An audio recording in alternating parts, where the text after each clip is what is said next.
नमस्कार। एटम की दुनिया में आपका स्वागत है। आज है एक 50 सवालों का चैलेंज। क्या आप सब तैयार हैं अपने एटॉमिक नॉलेज को टेस्ट करने के लिए? तो चलिए फटाफट शुरू करते हैं। तो ये है 50 सवालों का एटॉमिक चैलेंज। हम एटम के स्ट्रक्चर और उसकी खोज से जुड़ी सबसे जरूरी बातें जानने वाले हैं, तो पूरा ध्यान यही रखिएगा। ओके, तो तैयार हो जाइए। घड़ी की सुइयां टिक टिक कर रही हैं और हम सीधा उतर रहे हैं पहले राउंड में। पहला राउंड ये है उन पायनियर्स के बारे में, वो वैज्ञानिक जिन्होंने एटम की दुनिया का दरवाजा हमारे लिए खोला। देखते हैं आपको कितने नाम याद हैं। चलो एकदम तेजी से। सबसे पहले इलेक्ट्रॉन की खोज, जे थॉमसन। प्रोटॉन, वो थे गोल्डस्टीन। Neutron, James Chadwick. और एटम का सेंटर, उसका न्यूक्लियस, अर्नेस्ट रदरफोर्ड। बहुत अच्छे। ठीक है, अब मॉडल्स की बारी। किशमिश पुडिंग मॉडल या रेजिन पुडिंग मॉडल किसने दिया? J Thomson. प्लैनेटरी मॉडल, मतलब जिसमें इलेक्ट्रॉन ग्रहों की तरह घूमते हैं, ये रदरफोर्ड ने दिया था। और ये किसने कहा कि इलेक्ट्रॉन फिक्स्ड ऑर्बिट में घूमते हैं? Niels Bohr. और हाँ, सबसे पहली एटॉमिक थ्योरी वो दी थी जॉन डाल्टन ने।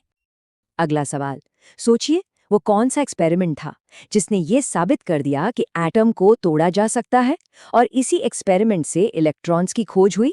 जी हाँ, वो था जे थॉमसन का कैथोड रे एक्सपेरिमेंट। ओके, इसमें दो सवाल एक साथ हैं। रेडियो एक्टिविटी और एक्सरे की खोज किसने की? तो रेडियो एक्टिविटी की खोज की हेनरी बेकेरेल ने और एक्सरे की खोज की विलहेल्म रॉन्टिगन ने। चलिए, राउंड 1 खत्म। अब चलते हैं राउंड 2 में। इस बार हम एटम के और अंदर जाएंगे, उसके सब एटॉमिक दुनिया में। तो अगले कुछ सवालों के लिए ये टेबल आपकी चीट शीट है। देखिए, प्रोटॉन, न्यूट्रॉन, इलेक्ट्रॉन, उनका चार्ज क्या है, मास कितना है और वो एटम में कहाँ रहते हैं, इस पर ध्यान दीजिएगा। अब इस चार्ट को देखिए, साफ दिख रहा है ना? सबसे हल्का पार्टिकल कौन सा है? बिल्कुल सही, इलेक्ट्रॉन। और सबसे भारी? वैसे तो प्रोटॉन और न्यूट्रॉन का मास लगभग बराबर है, पर न्यूट्रॉन थोड़ा सा ज्यादा भारी होता है। अच्छा, अब चार्ज की बात करते हैं। पॉजिटिव चार्ज वाला particle proton, negative charge electron. और वो कौन है जिस पर कोई चार्ज नहीं है, यानी न्यूट्रल? न्यूट्रॉन। ये तो काफी आसान था।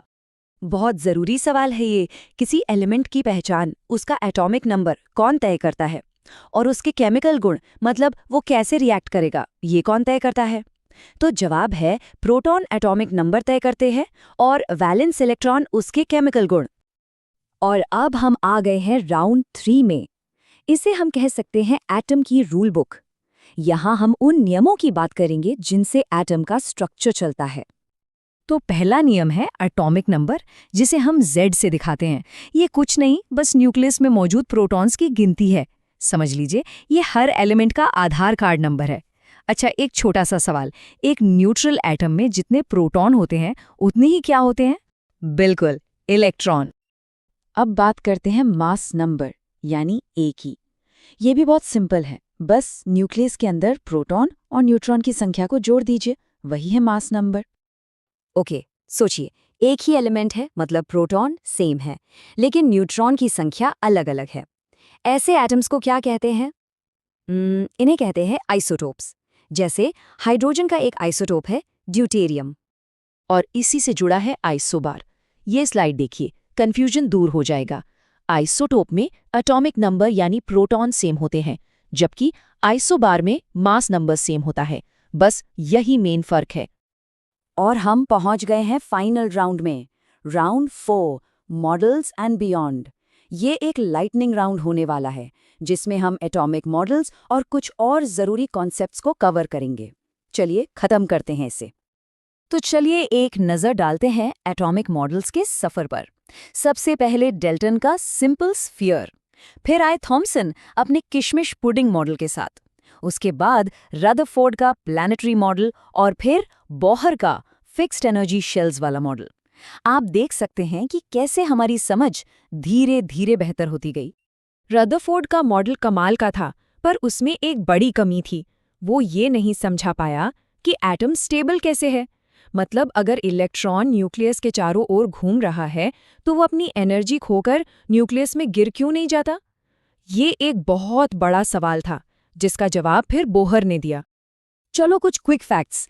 अल्फा पार्टिकल असल में क्या है? ये है 2 प्रोटॉन और 2 न्यूट्रॉन का एक पैकेट।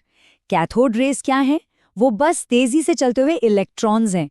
और न्यूक्लियर फिशन यानी नाभिकीय विखंडन कौन शुरू करता है? एक अकेला न्यूट्रॉन। स्क्रीन पर एक नंबर है 11। बताइए ये किस एलिमेंट का एटॉमिक नंबर है? ये है सोडियम यानी Na, जिसके न्यूक्लियस में 11 प्रोटॉन होते हैं। और इसी के साथ हमारा 50 सवालों का एटॉमिक चैलेंज यहीं पूरा होता है। उम्मीद है आपने अपने नॉलेज को अच्छी तरह से परखा होगा और शायद कुछ नया भी सीखा होगा। देखिए, हमने अब तक जो भी बात की वो सब पिछली सदी में हुई खोजों के बारे में है। तो जाते जाते एक सवाल छोड़ जाता हूँ। आपको क्या लगता है अगली बड़ी खोज कौन सी होगी जो एटम के बारे में हमारी इस पूरी समझ को हमेशा के लिए बदल कर रख देगी? इस पर सोचिएगा जरूर।